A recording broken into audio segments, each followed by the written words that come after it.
സഞ്ചാരികൾക്ക് പ്രിയങ്കരമായി KSRTC budget tourism പദ്ധതിയുടെ ഉല്ലാസയാത്ര. KSRTC ജീവനക്കാരെ ആദരിച്ച് യാത്രികർ.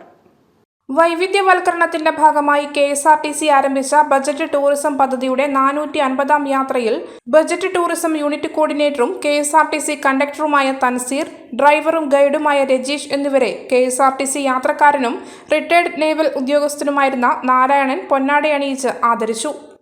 എൻ്റെ പേര് ജയപ്രകാശ് മദനൻ. ഞാൻ കെഎസ്ആർടിസിയിലെ ഒരു സ്ഥിരം യാത്രക്കാരനാണെന്ന് പറയാം. പ്രത്യേകിച്ച് ബഡ്ജറ്റ് ടൂറിസം സ്ഥലം തുടങ്ങിയതിന് ശേഷം എൻ്റെ 8ാമത്തെയോ 10ാമത്തെയോ ട്രിപ്പാണ് ഇതെന്നാണ് എൻ്റെ ഒരു ഓർമ്മ. പല ഘട്ടങ്ങളിലായിട്ട് ഇതിൻ്റെ കോർഡിനേറ്ററായിട്ട് ഈ ട്രിപ്പിൻ്റെ കൂടെ ഉണ്ടായ ആളാണ് ശ്രീ തൻസീർ. വളരെ നല്ല രീതിയിൽ യാത്രക്കാരുമായിട്ട് ഇടപഴകാനും ഒക്കെ കഴിയുന്ന അദ്ദേഹം ടൂറിസത്തിൽ ബിരുദാനന്തര ബിരുദം നേടിയ ഒരാൾ കൂടിയാണെന്ന് പ്രത്യേകം പറയുകയാണ്.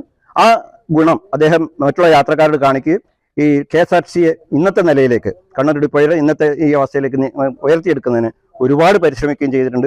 അദ്ദേഹത്തിനെ അഭിനന്ദിക്കാൻ ഞാൻ ഈ അവസരം ഉപയോഗപ്പെടുത്തുകയാണ്. കെഎസ്ആർടിസി യാത്രകളുടെ സ്ഥിരം യാത്രക്കാരനായ കാസർഗോഡ് ഡെപ്യൂട്ടി തഹസിൽദാർ മുരളീകൃഷ്ണൻ ടിവിയുടെ നേതൃത്വത്തിലായിരുന്നു പരിപാടി സംഘടിപ്പിച്ചത്.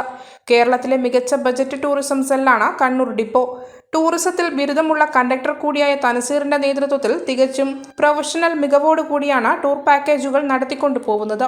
കൂടാതെ മികച്ച കഴിവുള്ള ഗൈഡുമാരുടെ സേവനവും 1-ാം നമ്പറിൽ എത്തുന്നതിൽ കണ്ണൂർ ഡിപ്പോയെ സഹായിച്ചിട്ടുണ്ട്. 2022 ഫെബ്രുവരിയിൽ ആരംഭിച്ച ബജറ്റ് ടൂറിസം യാത്ര 2 വർഷം കൊണ്ട് 450 ട്രിപ്പ് പൂർത്തീകരിച്ചു. വിനോദയാത്രകൾക്ക് പുറമെ തീർത്ഥാടന യാത്രകളിലും തങ്ങളുടെ കയ്യൊപ്പ് ചാർത്തുകയാണ് കണ്ണൂർ ഡിപ്പോ.